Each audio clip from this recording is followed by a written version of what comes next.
Olha, na verdade, eu acho que o ideal da vida é quando a troca é boa para os dois lados, né? E eu acho que mais do que nunca a gente poder entender o quão importante é a gente fazer essa poupança positiva. Né? Não é assim, eu vou me cuidar por obrigação. Não, por escolha. Porque eu quero estar bem hoje, mas no futuro mais ainda. Às vezes a gente vê alguns idosos aí no vídeo que têm uma vida plena, né? Com qualidade de vida. Fizeram uma boa poupança e agora uma boa colheita. Quando que é o melhor momento para a gente começar a se cuidar, doutora Luciana? A gente tem que se cuidar sempre, né? Mas se a gente não está se cuidando muito bem, a partir da meia-idade, de fato, é um momento bem crítico. Que a gente tem que parar, olhar para a gente, olhar para a nossa vida, olhar para os nossos hábitos de vida, para a nossa saúde, e aí é um momento que, de fato, é que nem uma poupança mesmo. Eu falei exatamente igual ao dinheiro. Se a gente quer ter no futuro uma reserva, a gente tem que poupar. E a nossa saúde também. A gente quer viver mais, todo mundo quer, mas a gente quer viver com saúde, ativamente, de uma maneira independente. Então, é um momento bem crítico, por volta dos 40, 50 anos, né? Então, até mesmo antes do envelhecimento, é o momento da gente parar e começar a se cuidar. Nunca é tarde para começar. Mas o quanto antes, melhor. Você sabe que eu comecei a pensar nisso, eu tinha uns 40 e uns quebradinhos. Ótimo. Mas é de tanto que eu fazia pauta sobre os assuntos. Legal. E eu acho que isso para mim foi muito marcante, muito importante. Então tá bom, por mais que eu me alimente direito, será que meu organismo absorve esses nutrientes da forma como eu preciso? Porque a absorção de nutrientes para cada um acontece de uma maneira, numa fase da vida, melhor e outras piores. Comecei a fazer suplementação com o médico. Uma endócrino que também tem uma visão geriátrica. Então é muito importante que você prepare seu corpo para isso. Faça atividade física, esperando mobilidade, trabalhando mobilidade há muitos anos. E a gente começa a ver o quanto que isso é útil no dia a dia. Sim. Eu tenho 56. Sim. Mas assim, para eu chegar aos 76 não vai demorar muito. Então, como que eu posso agora melhorar? E essa é a questão, né? Sim. Não, e o exercício físico, a gente tem alguns pilares quando a gente fala de hábitos de vida, né? Mas o exercício físico, ele é muito importante. É que antes a gente tinha muito o conceito do exercício físico para estética, né? Assim, para ficar bem, para ficar bonito. Ou a gente até sabia dentro da medicina as vantagens do exercício físico para prevenção, né? Do infarto, de doenças cardíacas. Mas hoje a gente tem muito esse olhar do exercício físico como uma poupança muscular. A mobilidade, Mobilidade. Eu falo, gente, o que faz a gente levantar, caminhar, andar, é músculo. E até quando você tropeça, ter força de trazer seu corpo de volta, né? Não cair, prevenir as quedas, né? Então, e a gente perde. A cada década que passa, a gente perde significativamente, né, uma quantidade importante de músculo. Então, a gente tem que manter o que sobra forte, firme e forte. Só que ainda é pior, né? Porque a gente perde o músculo nas pernas, nos braços e ganha gordura abdominal, né? Quer dizer, a situação se inverte. Ao invés de só você perder, você perde o necessário, o importante e ganha aquilo que só te faz mal, né? Às vezes a gente não percebe porque não perdeu peso, mas a gente trocou a nossa composição corporal, como você falou. A gente perdeu músculo e ganhou gordura. Então é uma troca muito negativa para a saúde, né? Você sabe que eu já ouvi, não sei se você já ouviu, Regina, muita gente falar assim, agora eu tô com mais idade, eu tô engasgando mais. Não sei porque eu engasgo com qualquer coisa. Isso de fato é uma verdade? Vai se criando uma certa flacidez? Eu vou deixar a Ju explicar, porque da mesma maneira que a gente tem alteração física na musculatura que a gente mais conhece, né, que é essa externa. Na interna também, na assim, interna né? também. Exatamente, Kátia. É importante isso que você falou. A gente vai perdendo força nas pernas, força nos braços e a gente perde força nessa musculatura que faz a gente engolir. Então, na hora da comida passar, acontece o que a nossa avó fala, vai pro buraco errado. Minha avó fala pro buraco errado. Eu falo isso não até é? hoje. Ih, foi pro buraco errado. Isso, exatamente. É isso que acontece. Então, as pessoas mais velhas, elas tendem a ter mais engasgos, porque esse mecanismo, essa musculatura, ela vai falhar e a comida vai para o lugar errado. Então, isso é muito importante, porque por dois motivos. Engasgar é horrível. A nossa tendência é parar de comer na hora. Então, as pessoas que engasgam muito tendem a perder peso. Né? Elas vão cada vez mais evitando comer ou substituindo a comida, que é muito importante, geralmente as proteínas, né? Carne, peixe, frango, vão substituindo por quê? Por sopinha, né? Por massas, por pastosas. pães, né? Então, mingau. Então, assim, isso é muito comum. Então, a gente vai e vira um ciclo vicioso, né? Porque aí a gente não tem mais a proteína, não come mais a proteína e a nossa musculatura falha. E um outro problema importante também é que nesse desvio que a comida faz, ela pode ir para o pulmão e fazer infecções. Dizem, não sei se isso é verdade, que até pneumonia. Às vezes a pessoa tem uma Exato. pneumonia causada Sim, por um sim. engasgo, e a gente acha que é Isso. só consequência de uma gripe que piora, mas é um engasgo que a comida vai para o pulmão e é muito mais difícil tratar essa pneumonia do que qualquer outra, né? Com certeza, né? Porque o nosso pulmão, ele é feito para receber ar. Se cai lá alguma coisa que não é ar, seja água, seja até a Não saliva... vai ser digerido. não tem Exatamente. estômago. Então, causa uma pneumonia. E às vezes a gente toma bastante atenção quando esses engasgos ou quando essas pneumonias são muito evidentes. Mas às vezes, Kátia, a pessoa começa a ter algumas pneumonias que o médico nem sabe o que é direito. Nossa, mas de novo essa pessoa está com esse catarro no pulmão, está tossindo. Então, às vezes é uma dificuldade que vem silenciosa. Então, a gente tem que tomar cuidado. Então, se a pessoa engasga e tem muito catarro no pulmão, trata a pneumonia, daí um mês tem de novo, isso pode ser um sinal de disfagia, que é a dificuldade de engolir. Porque talvez a pessoa tenha engasgue, mas de uma forma leve. Então não Isso. leva isso em conta. Fala assim, Exato. sei porque eu engasguei. Sabe o que os Não é? meus pacientes falam? Ai, doutor, é veieira. É assim mesmo, É né? assim mesmo. Ah, mas é assim mesmo. Não precisa, Não, e nada tem é assim não. mesmo, tem que Não, resolver, né? exatamente. É. E tudo isso também faz a gente pensar, né, doutora, que vai tirando os pequenos prazeres ali da vida, né? Com Você poder certeza. comer uma coisa gostosa ali com a família, sem medo de Com engasgar, certeza. de poder se exercitar, de sair para dançar, né? E tudo isso vai acumulando e fazendo com que perca essa beleza tão importante também pra gente viver bem, né? Nossa, essa questão que você falou, a alimentação, a gente fala muito da questão nutricional, dos nutrientes, mas a gente que é fonoaudiólogo, a gente vê também, nesse aspecto que você falou, o prazer alimentar. Então, toda refeição a gente fala, o que eu vou comer aqui? Ai, que delícia! Então, é um prazer que a gente tem diário e constante. A pessoa que tem dificuldade e que tem que fazer uma alimentação restrita, ela já não tem mais esse prazer. E isso que você falou da socialização também. Agora nós estamos chegando aqui no almoço de Páscoa. A pessoa que tem dificuldade para comer, como é que ela vai comer um bacalhau, por Não vai exemplo? comer. Né? Vai ficar na farofa. batatinha. Exatamente. Então, ela prejudica também a socialização. Então, os problemas de deglutição são muito importantes por essa questão física que a gente falou, do emagrecimento, das pneumonias, mas também por essa questão psicossocial. Quer dizer, é um combo negativo. Isso. Né? Isso que é o pior de tudo. Exato. E uma coisa leva a outra, né? Porque se ela come menos proteína, ela fica com mais dificuldade de ter uma boa força muscular. Então, esse cuidado ainda fica mais difícil. É mais ou menos como se a gente comparasse, então, com o bebê que acabou de nascer e tem que mamar no peito, porque ele faz mais força e os músculos da face dele se fortalecem para que ele consiga comer e se alimentar direito. É basicamente isso. Quer dizer, na terceira idade, a gente tem que continuar fortalecendo essa musculatura, né? Tem que continuar fortalecendo a musculatura. Exatamente. E quando a gente não consegue, alguma coisa está errado, né?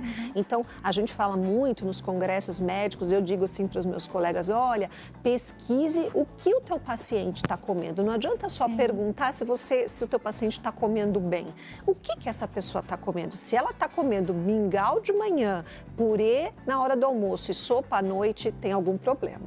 E aí tem que ir direto para o problema para você resolvê-lo de uma forma definitiva, né? Exatamente. A gente vai para as ruas perguntar quais dúvidas as pessoas têm sobre o envelhecer. Vamos ver o que perguntaram? Olha lá. Legal. Bom, eu estou tentando me alimentar bem, controlar minha alimentação, porque eu já estive com um peso muito alto, né? E a minha consciência foi que eu tinha que melhorar minha alimentação para perder peso, para ter uma qualidade de vida, né?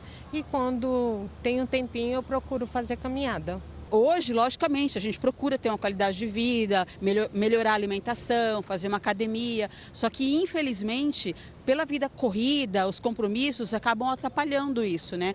Mas eu busco, sim, sempre que eu posso, eu entro com vitaminas, né, para poder melhorar a atividade, memória também, que eu acho que é uma coisa importante, porque a gente ainda está na atividade, está trabalhando. Então a gente precisa buscar mesmo ter qualidade de vida para a gente chegar pelo menos nos 60, nos 70 anos com qualidade mesmo, né? E para isso tem médicos, tem nutricionistas, tem todo um aparato que a gente pode buscar para melhorar o nosso dia a dia. Eu, Maria, tento me alimentar bem, tento comer nas horas certas, tento fazer uma boa academia para poder... Não faço na academia, mas eu faço em casa. Eu tenho tudo na minha casa, porque eu não tenho tempo, né? Trabalho muito. É isso, acho que é uma boa alimentação hoje em dia para você ficar bem, que eu estou com 53 anos, eu me sinto que eu estou muito bem, graças a Deus. É ter uma boa alimentação, malhar um pouco, não ficar sentado esperando as coisas cair do céu, porque não cai. Eu tento não me estressar. Antigamente eu já me estressei muito, não vou mentir para você não. Mas hoje em dia eu tento me estressar menos. Por quê? Por que eu me estresso menos hoje em dia? Porque isso faz mal para mim, não é para os outros, é para mim. Faz mal para a minha saúde. Então, quanto mais eu me estressar, mais velha eu fico. Se eu me acalmar, ficar de boa, para mim tá tudo certo. Chegar aos 80, aos 90 aí, pelo menos agora eu tô com 43, eu procuro regrar a alimentação, né? O estresse também, não esquentar muito a cabeça no trânsito, porque eu sou taxista. E, tipo, uma coisa que eu já venho fazendo até antes da pandemia é limão puro com água de cravo todos os dias de manhã em jejum. Isso está me fazendo muito bem, entendeu? Uma energia legal. Quem diz que o jejum é bom para todo mundo, né? A gente estava falando disso. Olha só como é engraçado, /triste. Às vezes as pessoas falam assim, eu estou fazendo um jejum de manhã porque é bom. Mas você foi no médico? Será que para você é bom? Será que o teu corpo vai reagir de um jeito correto? Porque na hora que você come também, dá pra gente comer o mundo inteiro de uma vez.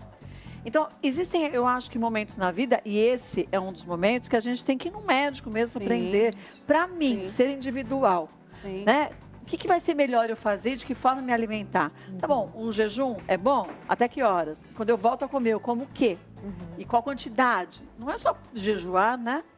Isso que você trouxe é muito importante, porque quando a gente está falando de saúde, às vezes as pessoas não vão ao médico porque estão bem. Né? Só que saúde não é só não ter um problema de saúde, não é só não ter doença, é ter um bem-estar físico, psíquico, social e receber essas orientações para corrigir esses estilos de vida para a gente continuar bem. Porque quando a gente pergunta, né, qual é o seu maior medo, né, o que você tem de medo quando você envelhecer e ter mais idade, a grande maioria das respostas é: eu não quero ser dependente, eu quero continuar sendo ativo e fazendo as minhas coisas sozinho, eu quero continuar com a minha cabeça boa. Então, isso, muito de como a gente vai chegar lá é determinado por isso que as pessoas colocaram, né? Então, como eu estou me alimentando, como eu estou me exercitando, né? Se eu estou me exercitando, porque o exercício também previne demências, né?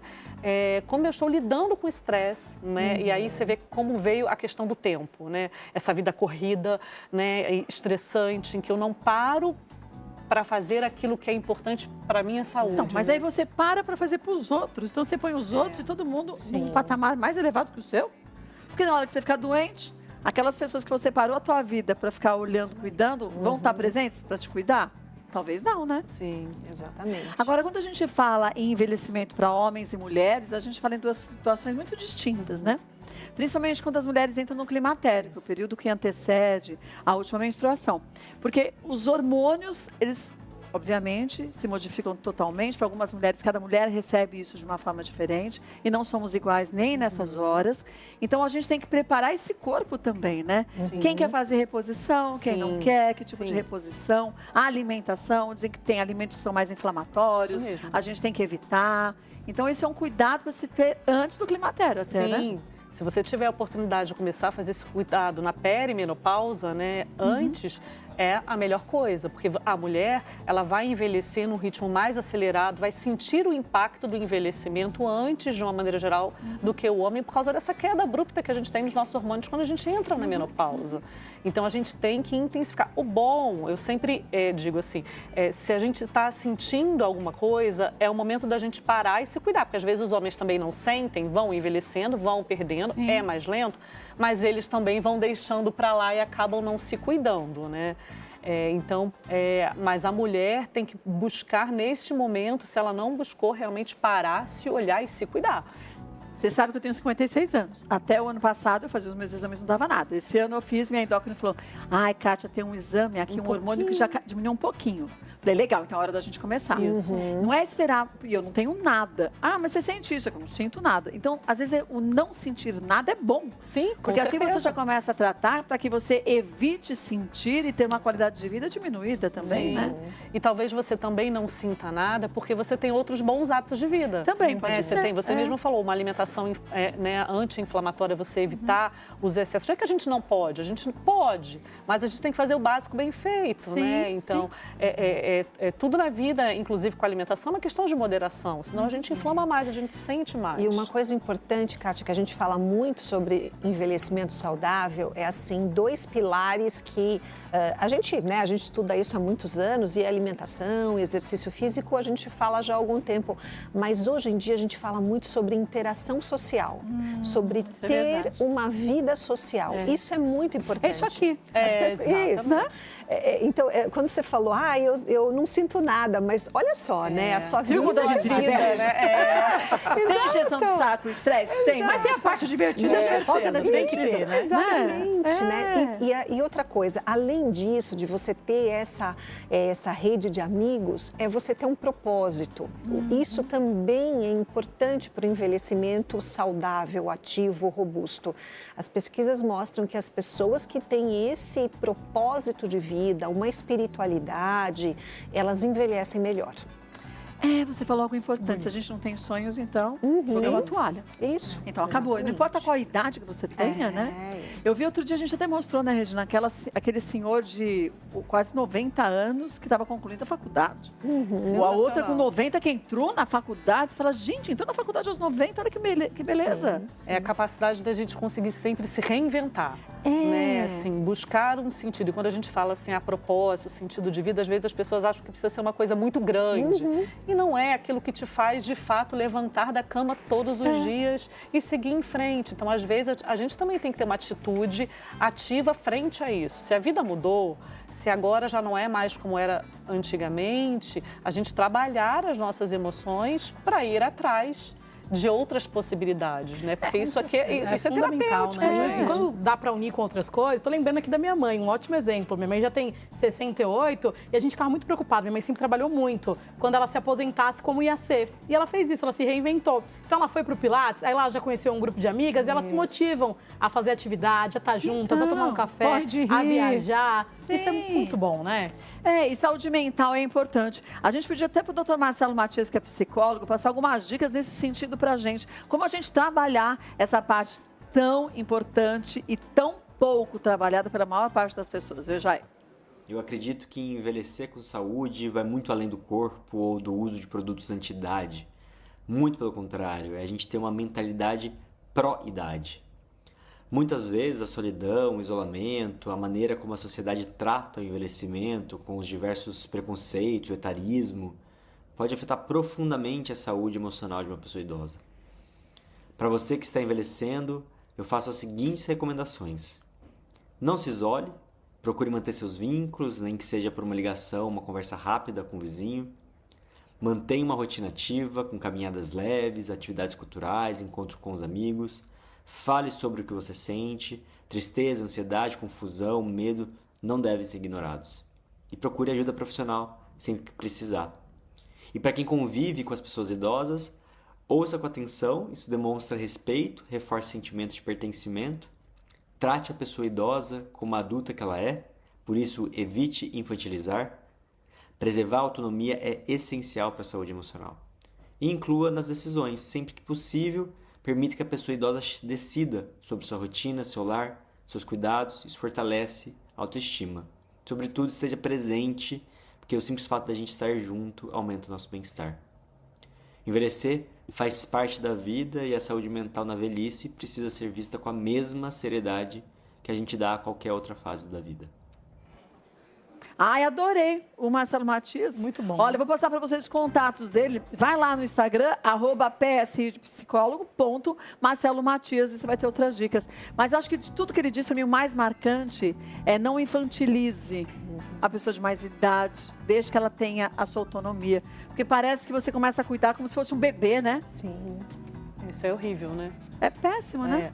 Eu percebo que muitas vezes é por preocupação. Às vezes a preocupação dos filhos é genuína, mas aí vai o trabalho do geriatra, do gerontólogo, de limitar e colocar essa preocupação sob medida. Porque às vezes o excesso de preocupação faz mal e aí você entra na independência e na autonomia de quem você quer cuidar. Isso é péssimo para a pessoa idosa. Ninguém vai gostar, se você é capaz de fazer as coisas sozinhos, de alguém ditando as regras para você. A gente não gosta disso ao longo da vida, por que a gente vai gostar? Deus me livre, Porque a gente tem mais idade, né? Eu já vou ficar bem pior no futuro, eu já vou logo avisando. Já vou logo avisando. Já vou logo avisando, não me meto na vida de ninguém, para ninguém se meter na minha. Então, uma Mas esse é um questão de princípio respeito. também, né? Então, mas aí é o nosso papel também. Se está com dúvida, se tem uma preocupação, conversa com um profissional de saúde, Sim. porque aquilo que você está fazendo, a atitude que você está tendo, pode estar sendo prejudicial para o seu pai ou para sua mãe. Você acha que é amor, é zelo, e não é. É justamente você limitar ele Sim. de algo tão importante para ele, que é esse momento de, muitas vezes, trabalhou tanto tempo na vida, e que agora quer só curtir sua vida, fazendo o que lhe faz feliz, né? Aí gera o que a gente não quer, que é a desmotivação, Então, a pois perda é. do sentido, a falta de vontade. Aí traz os prejuízos, como ele citou, né, para a saúde emocional. É verdade. E aí a nossa cabeça e o nosso corpo são interligados, né? Se a gente não está bem com a nossa saúde emocional, a gente não vai estar bem com a nossa saúde física, a gente vai se fragilizar. E aí a situação começa a piorar de fato.